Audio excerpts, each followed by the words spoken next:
Hello, everybody. Raise your hand if you are ready to talk about the one, the only, the A word. But as per usual, it may not be the A word you think.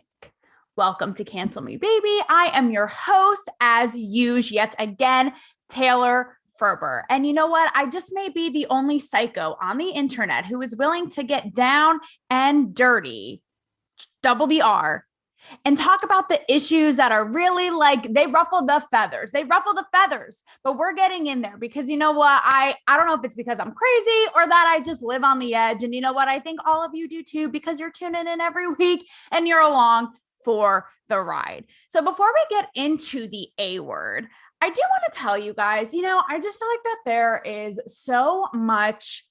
God, there's so much going on right now. It's so heavy. It's so grim. It's so dark.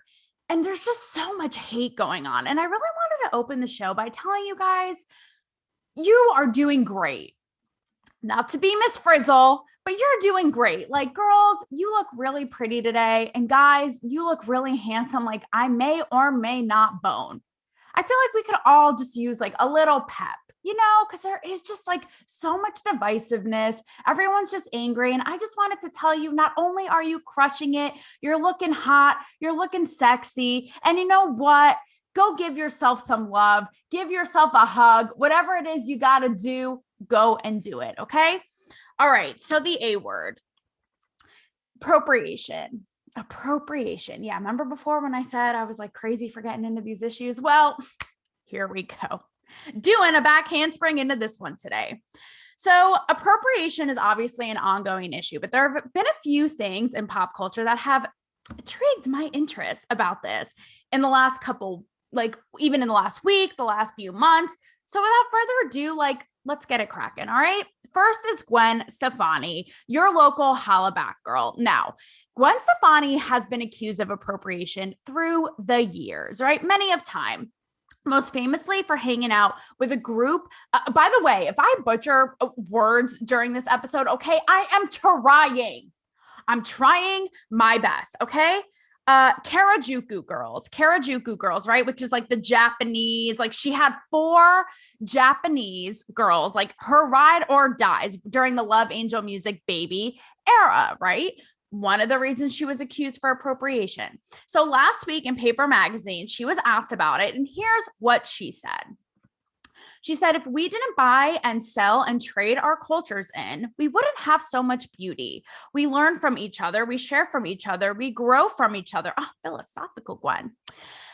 And all these rules are just dividing us more and more. Amen. Sister, we grew up in a time where we didn't have so many rules. We didn't follow a narrative that was being edited for us through social media. We had so much more freedom. So she is not backing down. Okay. And the key word here for me is freedom. Now, let me be upfront about this, okay? Before anyone on the woke side has a panic attack, I am not just making excuses for the white girl because I'm a white girl and just like defending any white person in this episode for the sake of it, okay? So hear me out. I just want to get that cleared up, okay? Cleared up right away. So here is the thing, okay? Here's where I feel like the divide comes in because she has a point, right? The freedom. And by the way, I didn't even read what Twitter had to say about this because I don't even have the energy for those people. They're so unhinged. So here's where the divide comes in, right? Because I feel like you have the people on one side, which is how I feel, which is right, freedom to play with each other's cultures and share that and all the goodness in that and create and be inspired, right? But then you have the other side saying, you're just using it to your advantage for profit, using these Asian Japanese girls as your little props as the white girl, right? That's where I feel like there is this divide. And I feel like it's also worth noting that Gwen Stefani, she has a hardcore love and adoration for Japanese culture. And she's talked about it before, but I guess her dad, when she was young, would always travel there and he would bring her back toys. And so she talks about how she was always obsessed with it. And then when she went on tour for No Doubt, she finally got to go there as some of her Harajuku girls got to go for the first time. So this is nothing new. Like, I think she even came out with like a kids animation series that was inspired by Japanese culture that's she executive produced, I think like a clothing line, right? So she is like in it, for it, all about it. This isn't just like her, like the flavor of the week, like trying to be spicy, whatever you want to call it, right? So she talks about how she had a deep appreciation and she wanted to bring that culture to the US, right? Which I can appreciate. Now, I'm going to tell you a little story because this will just crack you up. Because Gwen Stefani is, right? She's so like eclectic and like funky, and her style has like changed through the years. Like, she is like that girl. She's going to go there. Like, you guys think I'm like, this is like the craziest I'll go is my butterfly shirt that I'm wearing right now. And by the way, if you're watching this right now and not listening, you, my friend, have the advantage of seeing my straight up farmer's tan that won't die. It's been here for a week. So I don't know what I was thinking the first time I wore a tank top like this century. And so my farmer's tan is like shining bright like a star. Speaking of farmer's tan, this is what I was going to tell you. It cracks me up because speaking of Gwen's dad and her upbringing, I went to The Voice. I covered it on the big like studio lot at NBC, right? And it was like embargo, like you couldn't talk about it. It was like an early shooting. And it was like right when she and Blake Shelton were like popping in the sheets and no one really knew. It was like, I think it was her first season on, actually. That's why it was a big deal. So everyone was like ready to cut that sexual tension with a steak knife. And her parents sat right next to me in the crowd. And I cracked up. I told my mom about it right away because you would never expect. They literally looked, and I'm not saying this in a mean way, but they looked like Hillbilly Joe and Jane. Like, they literally looked like they came straight from the farm, right?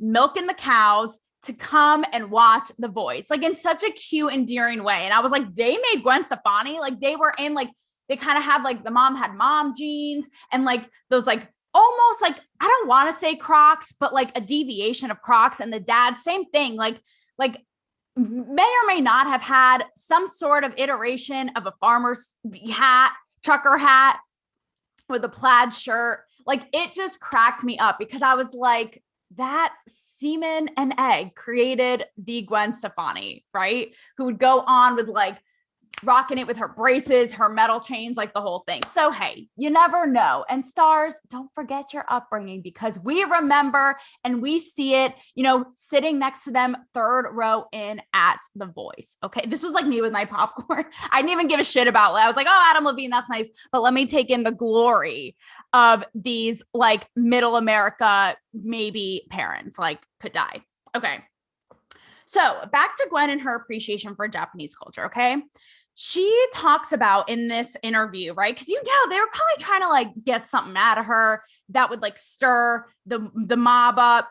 And she said, I had this idea when I traveled everywhere with these 4 Japanese girls. They were her dancers. They were on red carpets with her. Like, they were the squad before squad was even on your radar. And she said, I had this idea that I would have a posse of girls because I never got to hang out with girls, right? Again, icon, no doubt.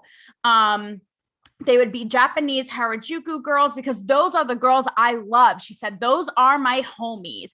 That would be my dream come true. If I could go there, live there, hang out with them, right?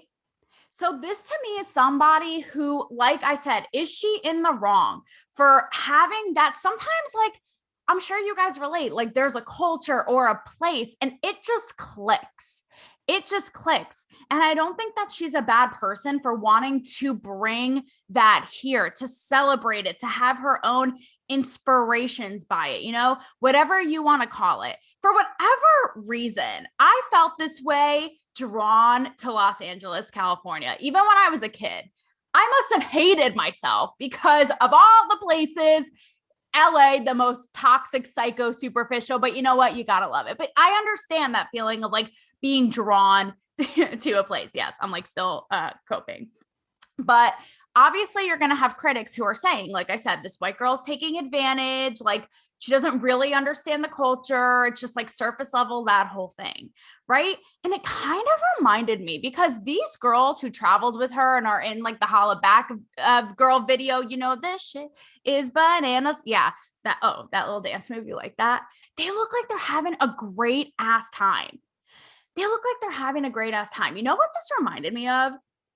Do you guys remember in my Ghost of Canceled Past episode when I showed you the clip of me interviewing the Black actor Eamon Joseph, and we're talking about Black guys and shrinkage and penis size, right? And he's having like a great old time. He's like, we don't have shrinkage. Our dicks just elongate and unravel to the end of time, right? We're having a really fun time. And I said, now I feel like people, even though he's like consensual, he's in with it, he's having a good time, they would almost try to dictate like, no, he shouldn't be okay with that. Like, that's not okay. Right. I almost feel like that applies to this situation. Like, I don't know what these women, like, I'm not in their heads. I can't say, but I can also say, looking at it from the outside in, it's like that same kind of idea. Like, to me, it looks like they're having a ball. They're dancing their asses off. Like, they're having a great old time. So to them, was it inappropriate?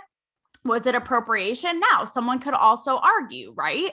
Well, maybe it's all that they were offered in Hollywood, in show business, as dancers, as Asian women at the time, right? Like the little angel and devil.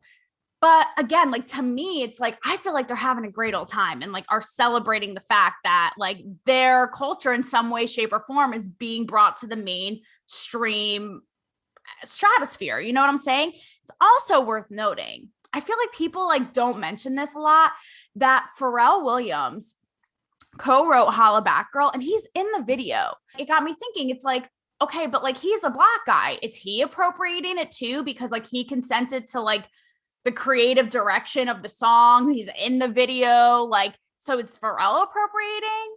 This is where it gets like slippery, I feel like, where we start to split hairs. Okay.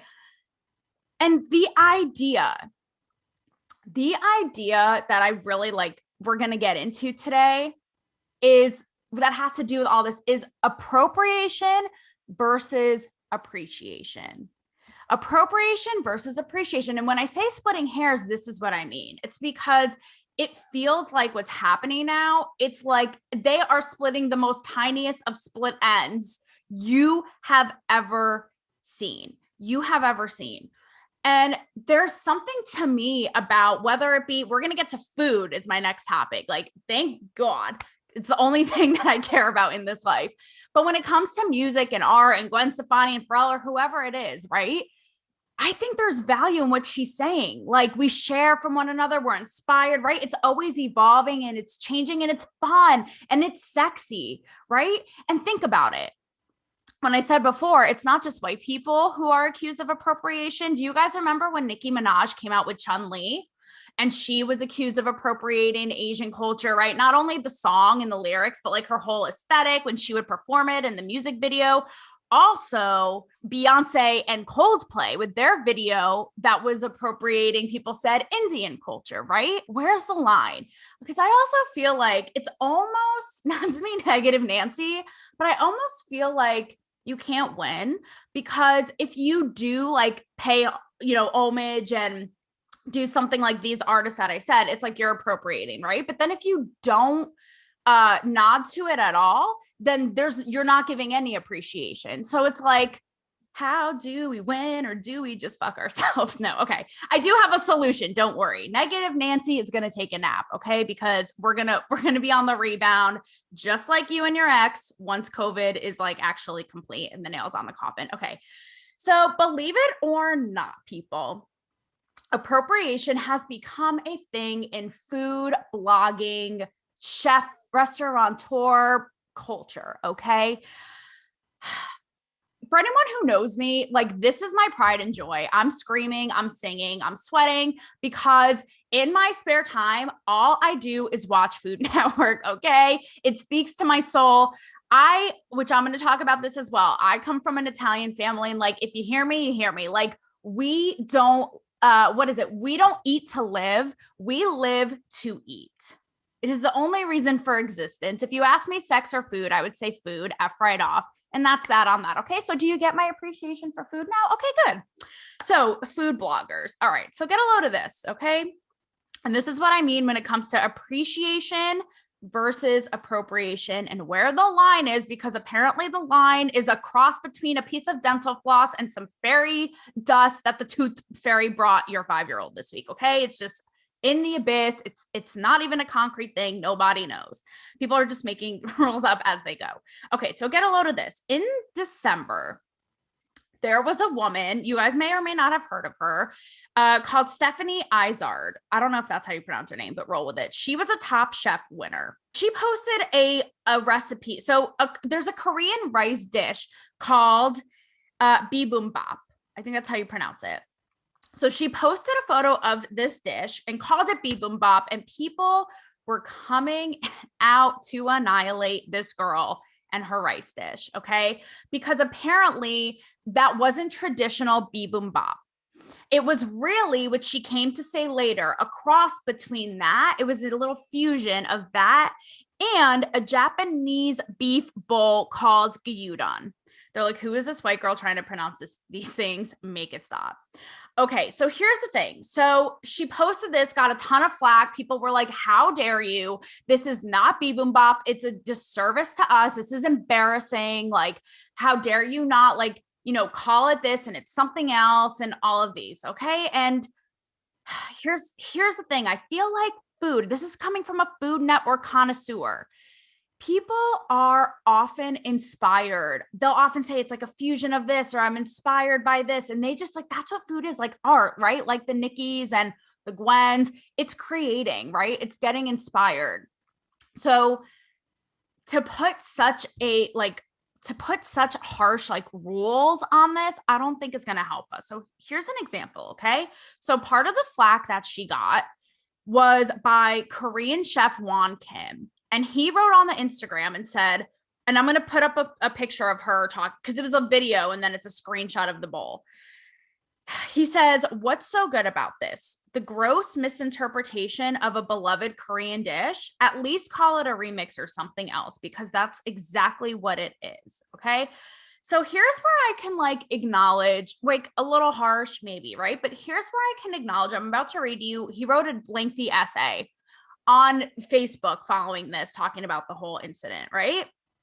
And I can empathize and I can totally acknowledge where he's coming from, because he says, like, as a Korean immigrant, you know, we have roots tied to this dish and these foods. Like, life was tough for us. And this is sort of like a resemblance, like that, you know, iconic dish of ours is sort of like encapsulates that.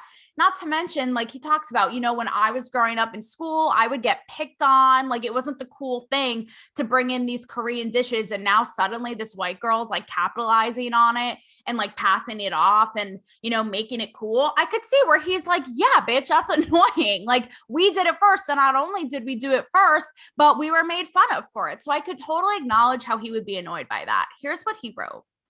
To take such a national dish and have it treated and mislabeled without so much as a single thought marginalizes a whole group of immigrants and everything we ever went through to get our cuisine recognized and appreciated, right?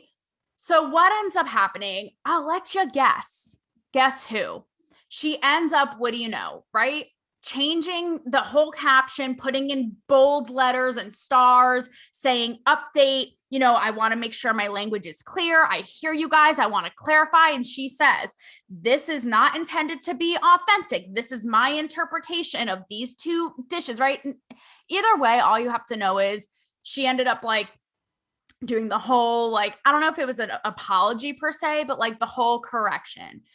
And here's how I feel. It's like, I understand for this man and other people like him in his shoes, like Korean immigrants. Like I said, I understand how that could be frustrating and annoying. But at the same time, like, is going after someone like this who's inspired by your heritage, you're trying to celebrate it in some capacity, like kind of like going after and attacking them like this, right? And like shutting them up. Is that helping? Like, is it worth it?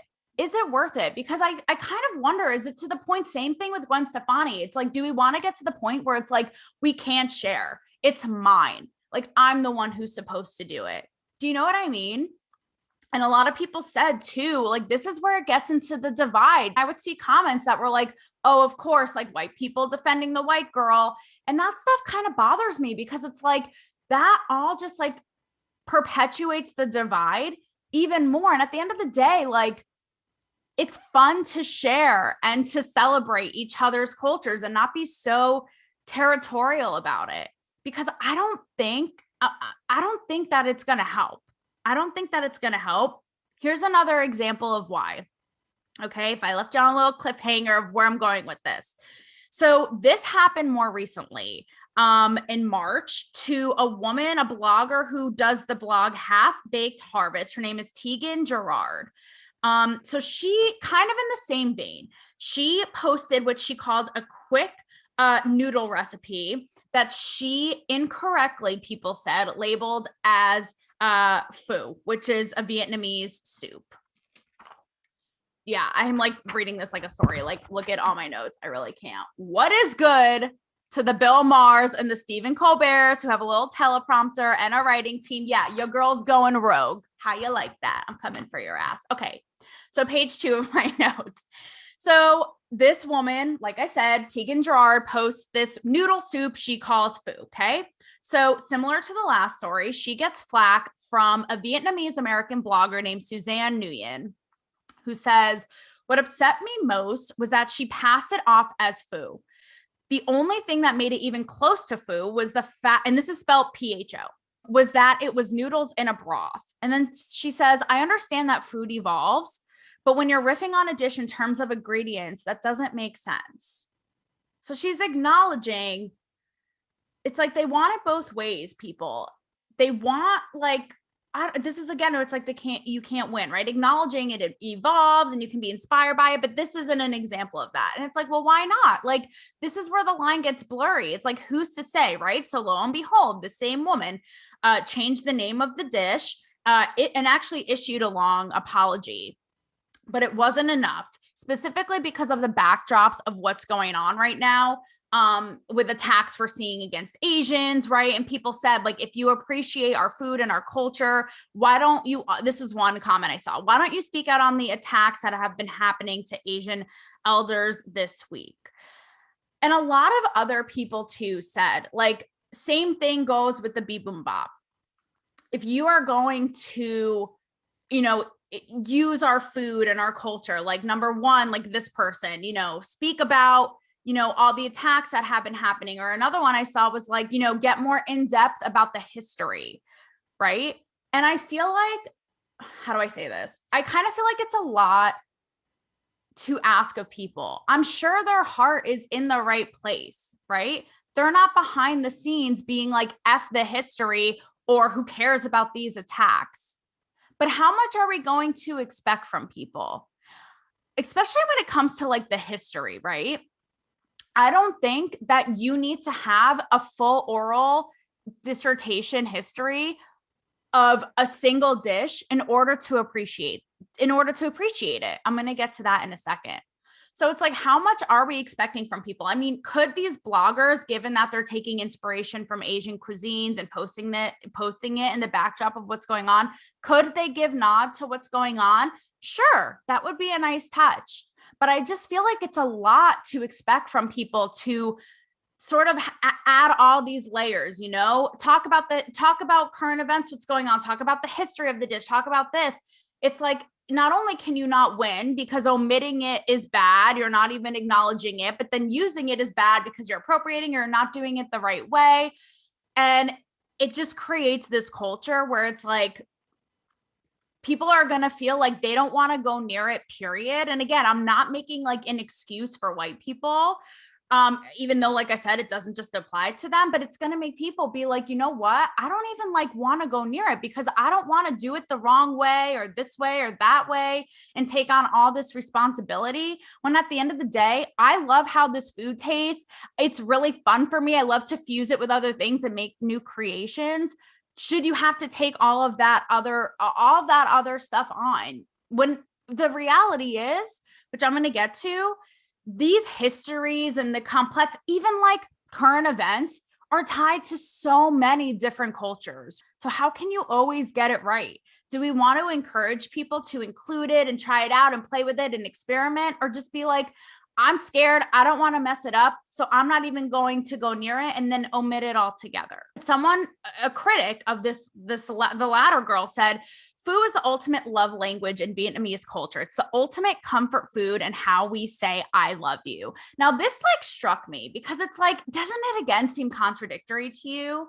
It's like the girl saying, I understand that, you know, you can be inspired by things and food evolves, but like, this isn't that, right? I feel like that about this. It's like, what a contradiction. Like, this is a dish of love, and this girl's receiving like the exact opposite of that. Now, this is where I want to talk about how we look at things, how we look at these examples of appropriation. Because I feel like I talked about the divide, right? In the two kind of like camps of the stances that you can fall in. But I also feel like there's different views, like when it comes to food, whatever it may be. One, this is a quote from a critic saying, she benefits from these altered dishes while our culture is erased.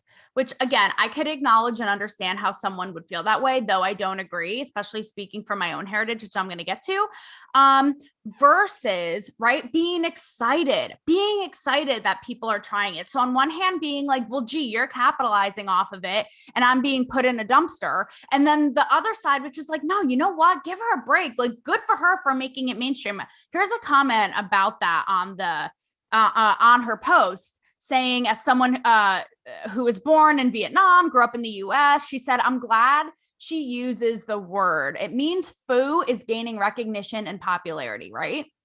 So I can relate to that. These are like the two, like the fork in the road, right, of how you could go. And I relate, like I said, with the latter. Now, some of you who may be regular listeners, know some of this already, but you know, number one, food is really important to me and my family. So you guys know my mom immigrated here from Italy when she was young, right? So 100% Italian. And then my dad's parents, my great grandparents all immigrated from Europe. That side of me is Jewish, right? So I'm Jewish and I'm Italian. So I can relate, of course, to food being everything. And recipes that are passed down and passed down and passed down, you know, on my Italian side, whether it be, you know, gnocchi, raviolis, it goes on and on and on. My Jewish side, latkes, right? Matzo ball soup, again, goes on and on. And I think it's important to remember that even though, like, especially in terms of like, say these Asian dishes, right? Like recognizing what's going on right now, recognizing like the history of these dishes, etc. Let's not forget that I think we tend to, because it may not be the same as it once was, but so many groups, I feel like every group of immigrant was completely discriminated against, hated against, marginalized when they first came here too, right? It may not be the same now. I mean, look at Italians. Because like now it's like the cool thing, right? It wasn't always like this. I mean, don't forget, there was a point in history when Italians were lynched, when they were seen in mainstream media as being lazy, as being ignorant, as being criminals, right?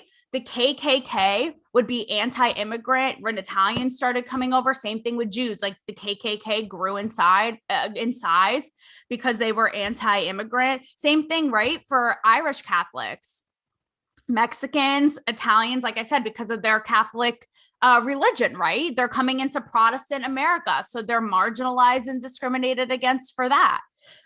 Jews, I mean, you know, that goes without saying, but even like in World War II, like they were often blamed, right? Same thing as all this, like assaulted, attacked, like rise in KKK numbers. I even read that at one point, the number of KKK members grew larger than the amount of Jews that were actually in America.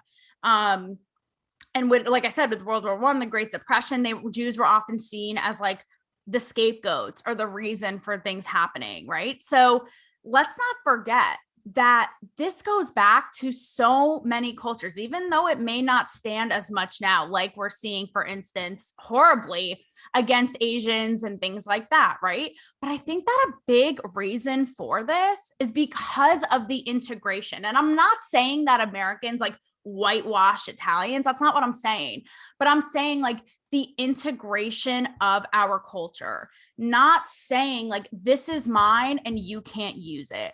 So when I try to relate, and again, I know it's not the same. I know people are going to be like, here we go, this white girl trying to relate to this Korean man. Like, that's not what I'm saying. But like, I know for me, I would like my nanny, love her, may she rest in peace, fresh off the boat from Italy. I'm talking like always screaming in Italian, like the real deal, right? What you see in the movies, constant, like if you were not eating 24/7, you were anorexic and had to go to a hospital. Like, I'm not kidding. Okay. So it is like that in my blood and passed down and what I grew up with. Now, if I saw somebody trying to make gnocchi, right, and totally messing it up. Now, gnocchi are like the little potato dumplings that you can either make them like with ricotta or potato. Like, that is my most favorite dish, right?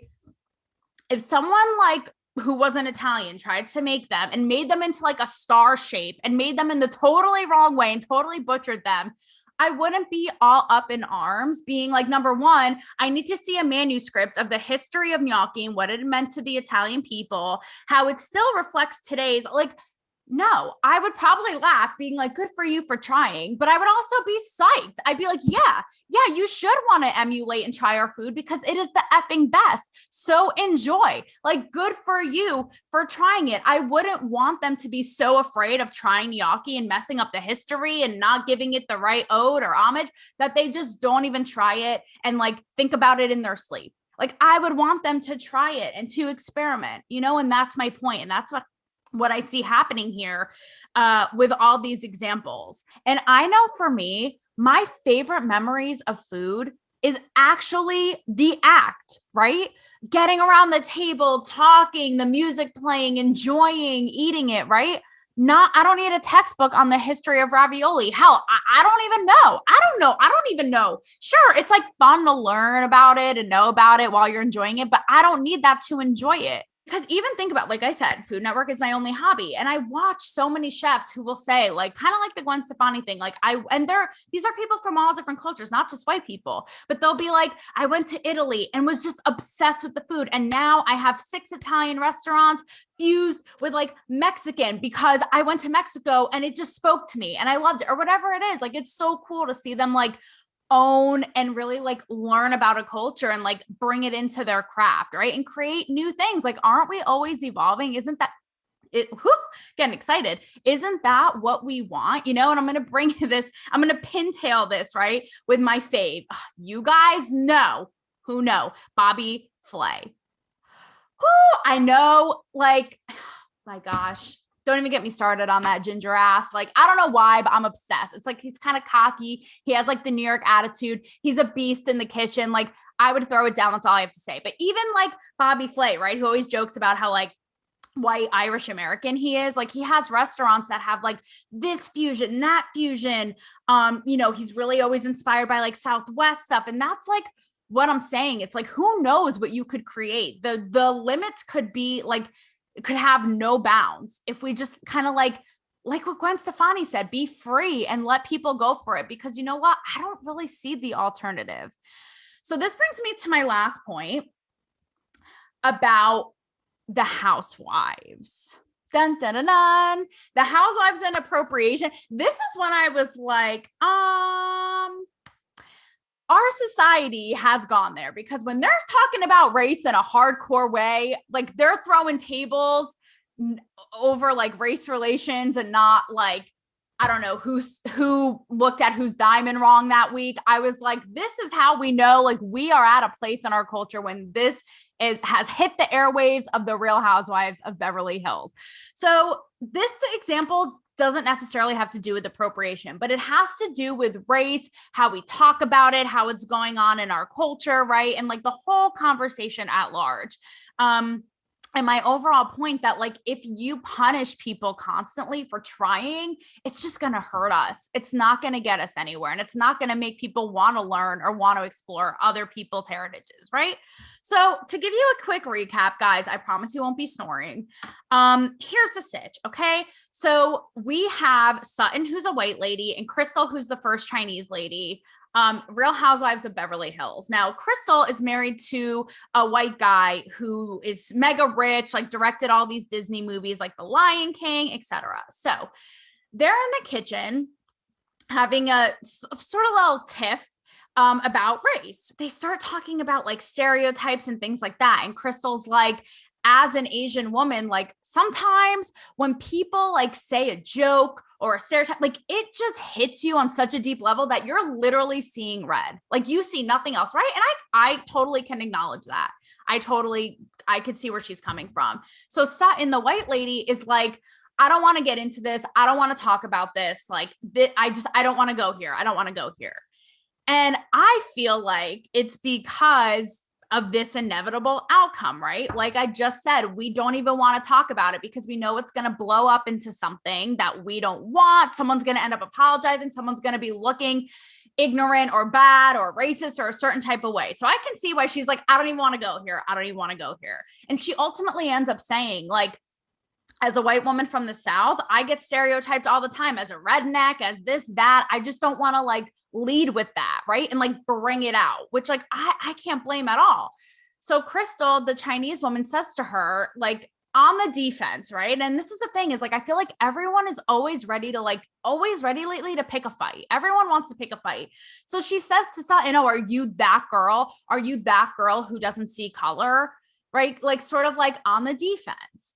Now, again, I can acknowledge why, but like, is this the way? So this episode just aired last week. And what do you know? Sutton in real life issues an apology, says she needs to do better, says she needs to learn, etc.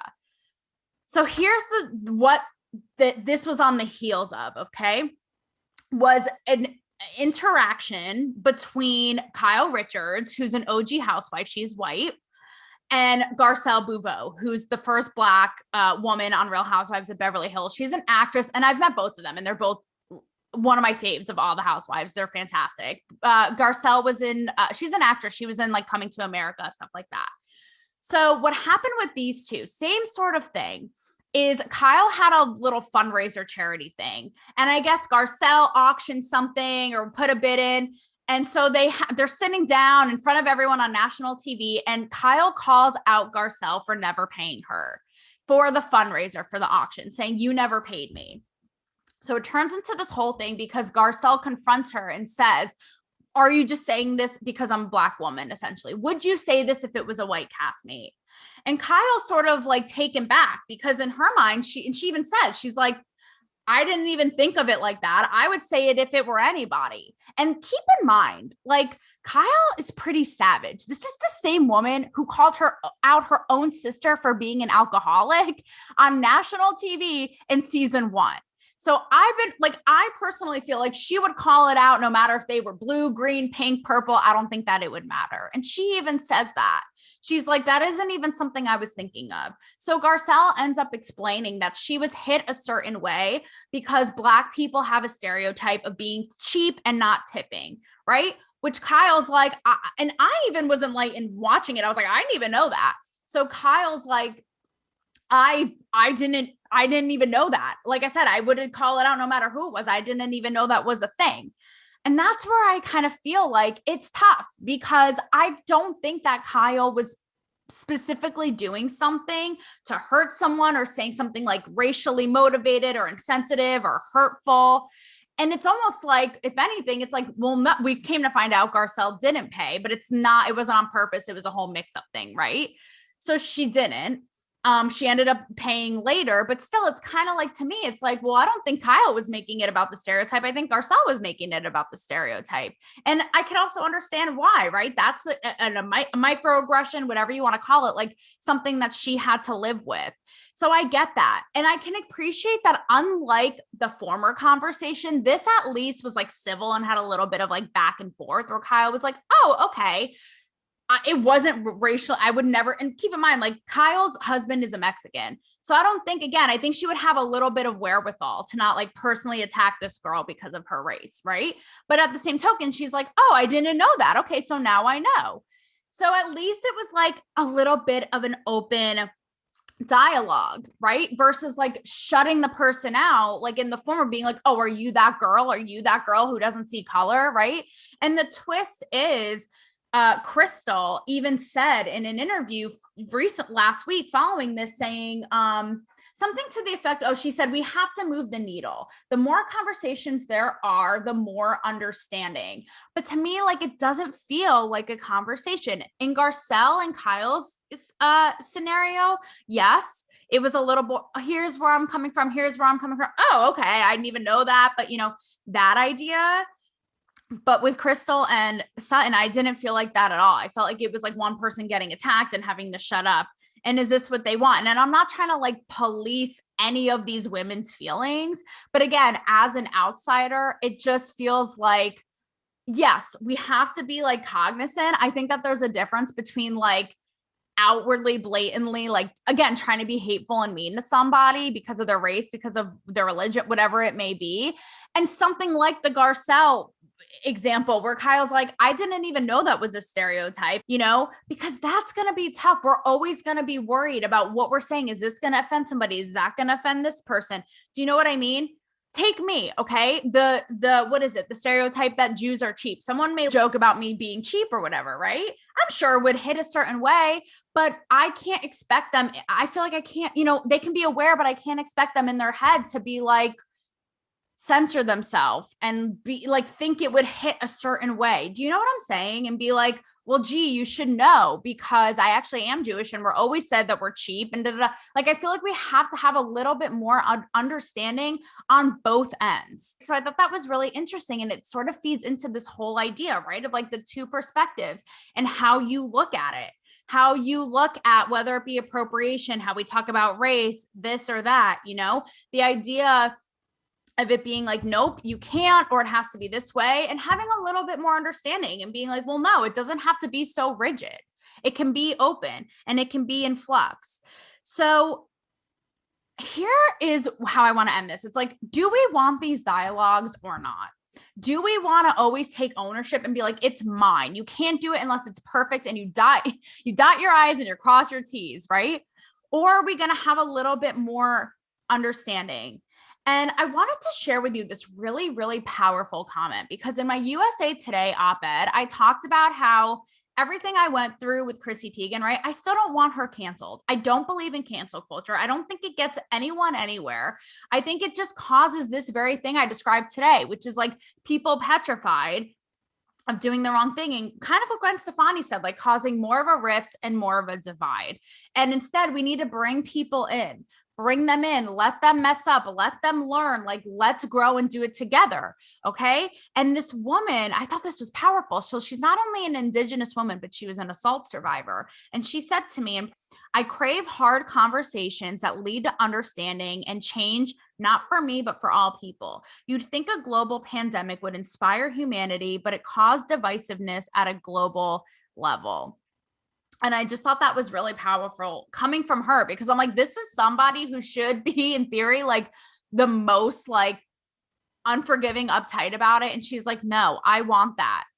This is going to make it better. This is going to make it better. So here I'm going to leave you with one quote from Gwen Stefani that touched my little heart that I like. She said, speaking to her specific thing with Japanese culture, right? She said, that's what Japanese culture and American culture have done. We do something American, they take it and flip it and make it so Japanese and so cool.